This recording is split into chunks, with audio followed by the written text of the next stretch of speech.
Hello students, welcome to economic classes. ये video determination of equilibrium level playlist का part 2 है। इस video में हम S&I अप्रोच के बारे में पढ़ेंगे, सेविंग एंड इन्वेस्टमेंट अप्रोच। इससे पहले मैंने इसकी एक वीडियो दी है जिसमें हमने ADAS अप्रोच के बारे में सीखा। एग्रीगेट, अब आपको ये बात पता है कि एग्रीगेट डिमांड और एग्रीगेट सप्लाई जहाँ इक्वल हैं वहाँ पर हमने कहा कि हमारा इकोनॉमी में इक्विलिब्रियम है। इट मीन्स वहाँ फुल एम्प्लॉयमेंट है। आपको पता है कि हम एग्रीगेट सप्लाई का जो मीनिंग होता है उसका मतलब होता है इनकम से। इनकम जो होती है वो या तो कंज्यूम होती है बच्चों या सेव होती है। इसलिए एस का मतलब क्या था, C+S। एडी क्योंकि आपके सिलेबस में 2 सेक्टर मॉडल है तो इसीलिए हमने 2 सेक्टर मॉडल के अकॉर्डिंग एडी क्या लिया था, C+I। अब इसके अंदर अगर मैं C से C को कैंसिल कर दूं तो बेटा क्या बचा, S=I। तो केन्स ने ये 2 अप्रोच दी थी, जहाँ उन्होंने कहा कि एक इकोनॉमी इक्विलिब्रियम पर होगी जहाँ पर AD = AS होंगे, या फिर जहाँ सेविंग = इन्वेस्टमेंट, यानी कि जहाँ प्लान सेविंग प्लान इन्वेस्टमेंट के बराबर होगी, एक इकोनॉमी वहाँ इक्विलिब्रियम पे होगी। तो अब हम इसको एक शेड्यूल की हेल्प से करते हैं। देखिए मैंने शेड्यूल वही लिया है, इनकम को मैंने लिया 0, 100, 200, 300, 400, 500।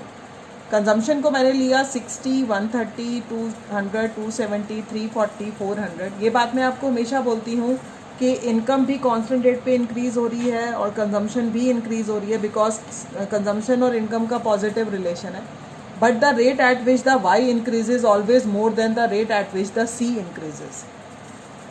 तो ये हमने सी का डिफरेंस लिया, ये हमने 100 में वाई का डिफरेंस लिया वाई में। अब हमने क्या करा, एस निकाला। एस कैसे निकाला, वाई माइनस सी करके। वाई माइनस सी करा, यानी कि पहले मैंने 0 - 60 करा, -60 आया। फिर 100 - 130 करा, -30 आया। फिर 200 - 200 0। फिर 300 - 270 30। देन 400 - 340 60। फिर 500 - 410 90। तो और इन्वेस्टमेंट हमने क्या लेते हैं इसमें, ये बात मैं आपको पिछली वीडियो में भी बताई, अभी भी फिर बता रही हूँ। इन्वेस्टमेंट हम यहाँ कांस्टेंट लेते हैं, ये ऑटोनॉमस इन्वेस्टमेंट होती है। इसका मतलब होता है ये वो इन्वेस्टमेंट है जो इनकम के लेवल से इंडिपेंडेंट है। इनकम बढ़े या घटे, इन्वेस्टमेंट में चेंज नहीं आता है।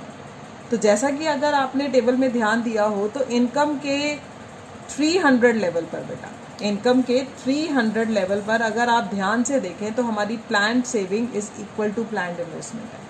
यानी कि इनकम के 300 लेवल पर, क्योंकि ये भी 30 करोड़ है, मान लो ये फिगर अगर करोड़ में गिवन है, करोड़ में, तो आप देखेंगे कि सेविंग भी 30 करोड़ हो रही है, इन्वेस्टमेंट भी 30 करोड़ हो रही है। तो S=I है, यानी कि प्लान जो इनकम है वो प्लान सेविंग और इन्वेस्टमेंट जो है एक दूसरे के बराबर है।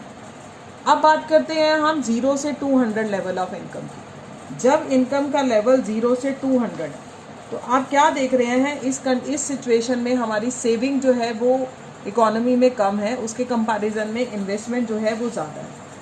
अब इस बात का क्या मतलब है, इस बात को आपने बिल्कुल ध्यान से सुनना है कि मान लो अगर सेविंग जो है वो कम है और इन्वेस्टमेंट जो है वो ज़्यादा है, तो इसका मतलब है कि when saving is less than investment, this implies that household saving less than what the firm expected to them. एक फर्म उनसे जो एक्सपेक्ट करती है, हाउस होल्ड उससे कम सेविंग कर रहा है, ठीक है। और एज ए रिजल्ट इससे क्या होगा, as a result plan inventory start decreasing. तो हमारी जो प्लान इन्वेंट्री है वो डिक्रीज होने लग जाएगी and goes below the desired level, और जो डिजायर्ड लेवल है उससे भी नीचे चली जाएगी। अब इस सिचुएशन को ठीक करने के लिए हमें क्या करना है, the firm will plan to increase the output. Firm क्या करेगी, increase the output to the desired level, वो डिजायरेबल लेवल तक आउटपुट को ले जाएगी। This would increase the income, जिससे क्या होगा, इकोनॉमी के अंदर इनकम इंक्रीज होगी और हैंस द सेविंग जो होगी वो भी तब तक जो है वो भी आपकी बढ़ती जाएगी जब तक कि S=IT हो जाता। यानी कि if S is less than I, ठीक है, तब क्या होगा, आउटपुट विल इंक्रीज, ठीक है।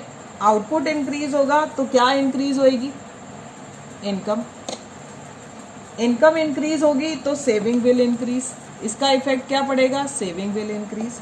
और सेविंग अगर इंक्रीज हो रही है बच्चों, ठीक है, दिस विल लीड टू, ये कहाँ पर ले जाएगी, लीडिंग टू S=I। क्लियर ये बात, ये मैंने आपको बताया, when S is less than I।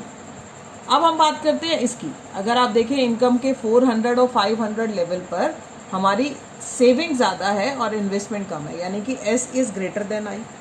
अब अगर मान लो इकोनॉमी में ये सिचुएशन है, अगर सेविंग ज़्यादा है और इकोनॉमी के अंदर क्या कम है, आपका इन्वेस्टमेंट कम है, यानी कि S is greater than I है।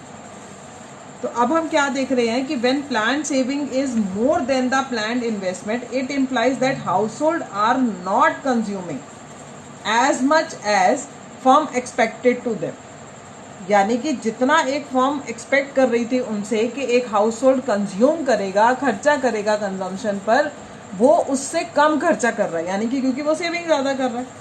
अब इससे क्या होगा, this will lead to build up the undesired inventory. अब प्रोड्यूसर के पास अनडिजायर्ड इन्वेंट्री बचने लग जाएगा, ठीक है। ये अनडिजायर्ड इन्वेंट्री जो होगा ये क्या करेगा, this will then firm will reduce the, ठीक है, then will firm the reduce the unsold inventory to the desired level। अब फर्म क्या करेगी, अपने आउटपुट को कम करेगी ताकि वो अपने इन्वेंट्री को अपने डिजायर्ड लेवल तक बचा सके, ले जा सके, क्योंकि वो अनवांटेड एक्स्ट्रा होने लग गया था। इससे क्या होगा, इससे प्रोडक्शन कम होगा, प्रोडक्शन से कम होने से क्या होगा, इनकम कम हो जाएगी, इनकम कम होगी तो सेविंग भी इकोनॉमी में क्या होने लग जाएगी, कम। और फिर ये भी तब तक चलेगा जब तक कि सेविंग किसके बराबर नहीं आ जाती है, इन्वेस्टमेंट के। यानी कि if S is greater than I, अगर S जो है I से ज़्यादा है, आउटपुट विल डिक्रीज। क्या करा जाएगा बच्चों, आउटपुट विल डिक्रीज, आउटपुट को कम करा जाएगा, ठीक है, आउटपुट विल डिक्रीज। अब आउटपुट जब डिक्रीज होगा तो ऑटोमेटिकली इनकम क्या हो जाएगी, डिक्रीज। अब इनकम डिक्रीज होगी तो इसका इफेक्ट क्या पड़ेगा, सेविंग विल डिक्रीज,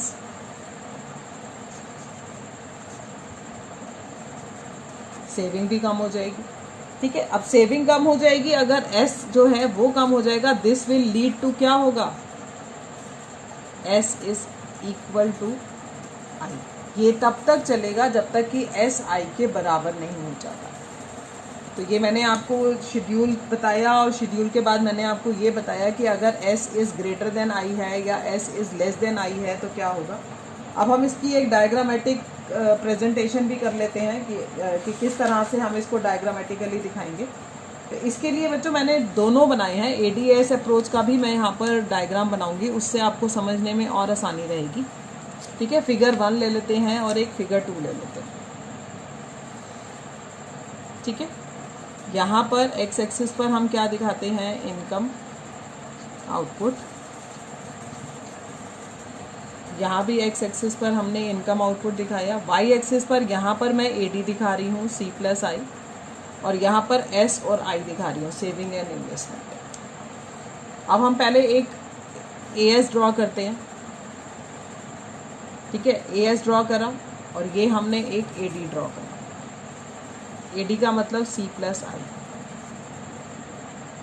ये हमारा इक्विलिब्रियम। मैं इसी लाइन को यहाँ नीचे ला रही हूँ। इन्वेस्टमेंट को हमने कैसा लेना है बच्चों, कांस्टेंट, ठीक है। यहाँ पर मैं एक सेविंग का कर्व ड्रॉ कर रही हूँ, ये ऐसा, ये सेविंग, ये यहाँ पर हमारा इक्विलिब्रियम स्ट्रक हुआ जहाँ पर हमारा S is equal to I है। अगर आप ये वाली जगह देखें, ये वाला पोर्शन देखें, तो यहाँ पर आपका S is less than I है और इस सिचुएशन में हमारा S is greater than I है। ये इस तरीके से हमने डायग्राम बनाया है, ठीक है। डायग्राम के अकॉर्डिंग इक्विलिब्रियम जो है वो E पॉइंट पर स्ट्रक हो रहा है, where planned saving is equal to the planned investment. It means according to schedule this will happen at when the income level is 300, ठीक है। And according to diagram this will we will show it at point E where S is equal to I, यानी कि planned saving is equal to planned investment. ये दोनों जो हैं बराबर हो जाएंगे, ठीक है। तो डायग्रामेटिक प्रेजेंटेशन में हमने ये बताना है, X axis shows the income and output, Y axis shows in figure 1 aggregate demand, and in figure 2 S and I। SS is the saving curve, ये सेविंग का कर्व है विच इज पॉजिटिवली स्लो, ठीक है। As income increases saving increases. I is the investment curve which is parallel to X axis which shows autonomous investment, it means it is independent to the level of income, ठीक है। E is the point of equilibrium where planned saving is equal to planned investment. और उससे पहले ये S is less than I है, जिसकी detail मैंने अभी आपको समझाई, और उसके बाद S is greater than I है, तो ये भी मैंने आपको अभी अच्छे से समझाया। तो इस तरीके से फिर हमने इसकी बारे में थोड़ा सा बताते हुए क्वेश्चन को करना है। तो ये मैंने आज आपको इस वीडियो में S&I अप्रोच के बारे में बताया, जो केन्स की सेकंड अप्रोच थी इकोनॉमी में इक्विलिब्रियम को स्ट्रक करने की। इससे पहले वाली वीडियो जो मैंने आपको इससे पहले दिया इसका पार्ट 1, उसका लिंक मैंने डिस्क्रिप्शन बॉक्स में दे दिया है। तो आप उससे पहले अगर उस वीडियो को देखते हैं तो इसको आप और अच्छे से समझ पाते हैं S&I अप्रोच को। तो वीडियो अगर आपको पसंद आया हो तो प्लीज़ इसको लाइक और शेयर ज़रूर करें। Thank you.